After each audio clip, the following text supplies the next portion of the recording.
जय जगन्नाथ साଙ୍ଗମାନେ ମୋ ଡୁଗୁର ମିନି ବ୍ଲଗକୁ ଆପଣମାନଙ୍କୁ ସ୍ୱାଗତ। ଆଜି ସଂକ୍ରାନ୍ତିର ଦିନ ଥିଲା। ଆମେ ବାହାରିଥିଲୁ ଲବଣଗିରି ବୁଲିବାକୁ ଯିବା ପାଇଁ। ମୋ ଡୁଗୁ ତ ଯିବା ପାଇଁ ବହୁତ ଖୁସି ଅଛି କାହିଁକି ନା ସେ ଗାଡ଼ିରେ ଯାଉଛି। ଆମେ ମନ୍ଦିରରେ ପହଞ୍ଚି ସାରିଥିଲୁ। ଏତେ ଭଲ ପାଗ ବି ଦେଇଥିଲା, ଏତେ ଭଲ ଭିଉ ବି ଦେଇଥିଲା, ବହୁତ ଭଲ ଲାଗୁଥିଲା ଆଜି ବୁଲିବା ପାଇଁ। ଖରା ବି ବହୁତ ଜୋରେ ହଉଥିଲା।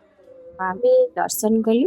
ଦର୍ଶନ ସାରି ମୋ ପୁଅ ତ ତା ଟିକି ଜେଜେଙ୍କୁ ଛାଡୁ ହିଁ ନାହିଁ। ସେ ତାଙ୍କର ସହିତ ହିଁ କାଖେଇକି ଦର୍ଶନ କଲା, ତାଙ୍କ ସହିତ ହିଁ ବାହାରେ ବୁଲିଛି ଆସିକି। ଦେଖନ୍ତୁ ଏତେ ସୁନ୍ଦର ଲାଗୁଛି ନା ଏ ଜାଗାଟା, ବହୁତ ମାନେ କହିବାକୁ ଗଲେ କି ଶାନ୍ତି ଲାଗୁଛି। ଏତେ ସୁନ୍ଦର ଲାଗୁଛି, ମାନେ ଦେଖିବାକୁ ବି ବହୁତ ସୁନ୍ଦର ଲାଗୁଛି। ଆଜି ମନ୍ଦିର ଗହଳି ବି ଥିଲା। ଆମେ ବୁଲାବୁଲି ସାରିଲୁ, ସବୁ ମନ୍ଦିର ବୁଲି ସାରିଲୁ। ମାମାଙ୍କର ମୋର ଦର୍ଶନ ଏବେ ସରିଲା। ଆମେ ତଳକୁ ଆସିଲୁ। ମୋ ପୁଅ ତ ତଳକୁ ହିଁ ଅନଉଛି ତଳେ କଣ ଅଛି ବୋଲି।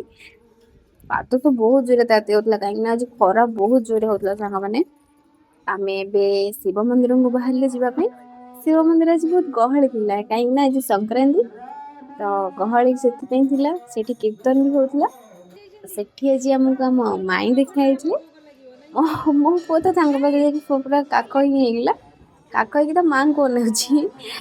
ଆମେ ବୁଲାବୁଲି କଲୁ ସାଙ୍ଗ ହେଇକି, ମିଶିକି ସମସ୍ତେ ଦର୍ଶନ ବି କଲୁ। ଆମ ବୁଲାବୁଲି ସରିଲା।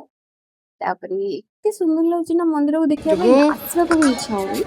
ମୋ ପୁଅ ତ ବସିକି ଆରାମସେ ଭାବୁଛି କାଳେ ମୁଁ ଆଉ କୋଉଠି ଦର୍ଶନଟା ଛାଡି ଦେଇଛି କି, ଆଉ ଟିକେ ଦେଖିଦେବି। ସେ ବସିକି ସେ ତାର ମଜା ନଉଛି ପବନର। ଆମେ ବୁଲାବୁଲି ସାରିଲୁ। ଦ୍ୱିପହର ସମୟ, ଠାକୁରଙ୍କର ଭୋଗ ବି ଲାଗି ହଉଛି। ତ ଦ୍ୱିପହର ସମୟ ହେଲାଣି, ଆମେ ଘରକୁ ଯିବୁ ଭାରି। ଆମେ କାହିଁକି ନା ଘରେ ବି ବହୁତ ସାରା କାମ ଅଛି, ଆମେ ଏବେ ଘରକୁ ବାହାରିବୁ। ଆମେ ଏବେ ଘରକୁ ଚାଲିଲୁ। ଲାଷ୍ଟରେ ଦେଖନ୍ତୁ ଆମ ବଜରଙ୍ଗବଲି କେତେ ସୁନ୍ଦର ହେଇଛନ୍ତି ନା, ବହୁତ ସୁନ୍ଦର ଲାଗୁଛନ୍ତି ଆମ ବଜରଙ୍ଗବଲି। ତ ମୁଁ ଏ ବ୍ଲଗକୁ ଏଇଠି ରଖୁଛି। ନମସ୍କାର, ଜୟ ଜଗନ୍ନାଥ।